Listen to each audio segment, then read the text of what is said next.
खट्टा खाने वाली चुड़ैल। रात को अचानक राधिका मौसी को किचन से कुछ गिरने की आवाज आई। उन्होंने बाहर निकल के देखा तो किचन में उन्हें कोई सफेद साड़ी में दिखा। वो चीख पड़ी, हे भगवान, आलतू जलाल तू आई भला को टाल तू, आलतू जलाल तू आई भला को टाल तू। राधिका मौसी को चीखते सुनकर श्रवण बाहर आता है भागते हुए।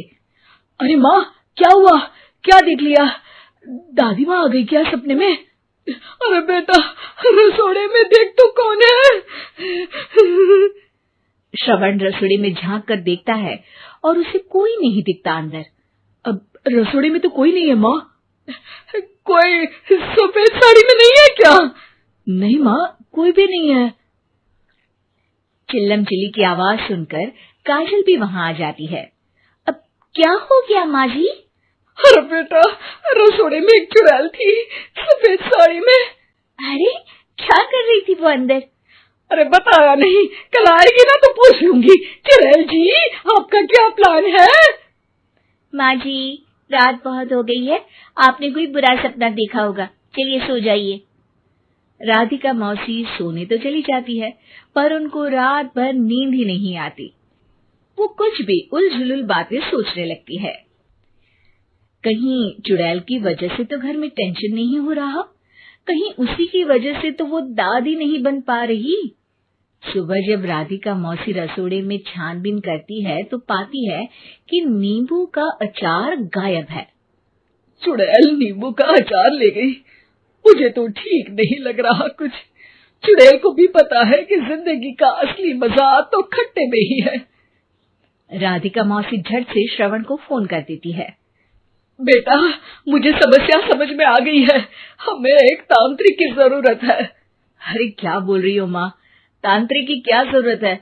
आप पूजा पाठ तो कर ही रही हो ना। आलतू जलालतू मंत्र सारे फालतू जैसे कुछ मंत्र पढ़ो, चली जाएगी अपने आप चुड़ैल।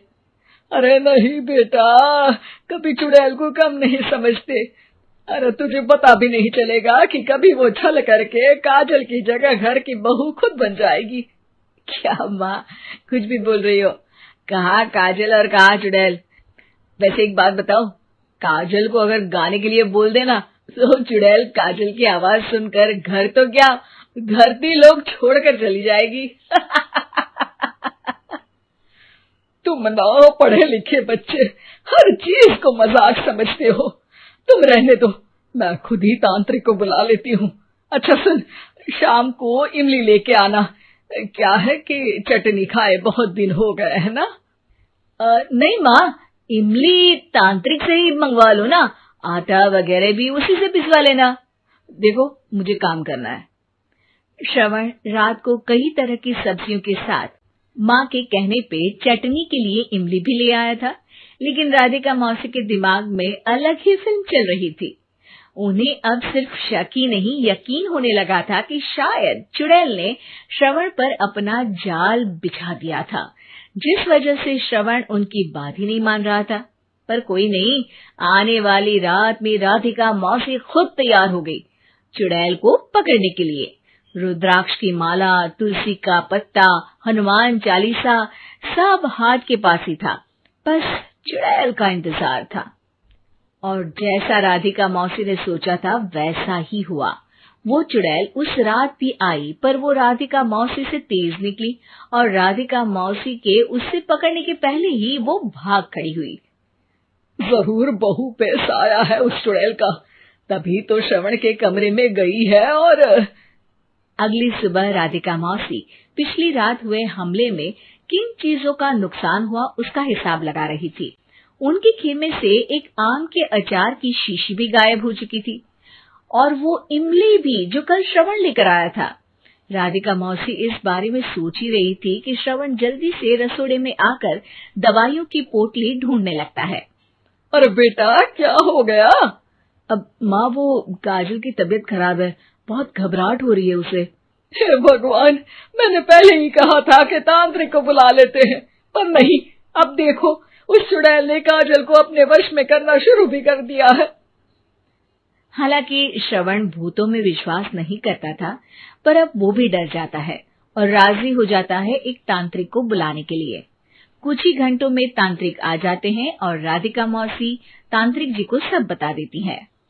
घोर संकट, घनघोर संकट, चुड़ैल को मारू जोर चाकट, ओम भट स्वाहा खटखा के आहा। अरे ये क्या मंत्र है? मेरे खुद के ओरिजिनल मंत्र है, कल रात को ही लिखे हैं, अच्छे लगे तो दाद चाहूंगा। एक और मंत्र सुनो। अर्ज किया है आब्राकडाब्रा, दिल्ली बम्बई आगरा, चंदा मामा सोवरले सुरन मामू जारा। ये मंत्र है? अरे कोई 40 वालीसा पढ़ो ना। वक्त कम है, 40 नहीं पड़ेंगे, 20-25 में काम चलाना पड़ेगा। अलग निरंजन जाके लंदन, मुफ्त का मंजान घिस मेरे नंदन। अरे जल्दी करो तांत्रिक जी, जल्दी करो। तांत्रिक अपने उल झलूल मंत्र पढ़ने लगता है। श्रवण को तांत्रिक पे शक होता है। वो अपने एक डॉक्टर दोस्त को कॉल कर देता है ताकि कोई अनहोनी हो तो इमरजेंसी में चीजें मैनेज हो जाए। तांत्रिक धुनी रमाता है, जिसकी वजह से कमरे में काफी धुआं हो जाता है और जिसकी वजह से बहू की घबराहट बढ़ जाती है। अब भागेगी चुड़ैल। हाँ। बहू खांसते हुए धुएं से बचने के लिए बाहर चली जाती है। अरे भाग रही है, भाग रही है। पीछे पीछे श्रवण भी जाता है। बहू एक सोफे पर बैठ जाती है। तभी डॉक्टर दोस्त आ जाते हैं और श्रवण को पानी लाने के लिए कहते हैं। थोड़े चेकअप के बाद डॉक्टर कहते हैं, मेरे हिसाब से जाप का काम पूरा हो गया है। क्या मतलब? अरे कुछ भी नहीं माँ, कोई चुड़ैल नहीं है, खुशखबरी है, अब दादी बनने वाली है। मगर वो सब अचार के डब्बे। श्रवण दोनों अचार के डब्बे अपनी माँ को दिखाता है, जो कि उनके बिस्तर के नीचे छुपे हुए थे। आपने सही बोला था माँ, वो चुड़ैल काजल ही थी जो खट्टा खा रही थी। हमें कल ही पता चला, पर हमने आपको ये तांत्रिक वाला काम करने दिया ताकि आपको भरोसा हो जाए कि भूत वगैरह कुछ होता ही नहीं। अच्छा अच्छा, ये तो बड़ी खुशी की बात है, पर बेटा मुझे एक झाड़ू तो ला दे। क्यों माँ? ये तांत्रिक का भूत उतारती हूँ मैं। अब तांत्रिक राधा मौसी के डर से घर से भाग निकलता है और राधा मौसी उसके पीछे भागती है। अरे संकट ये घनघोर है, तांत्रिक मुआ चोर है।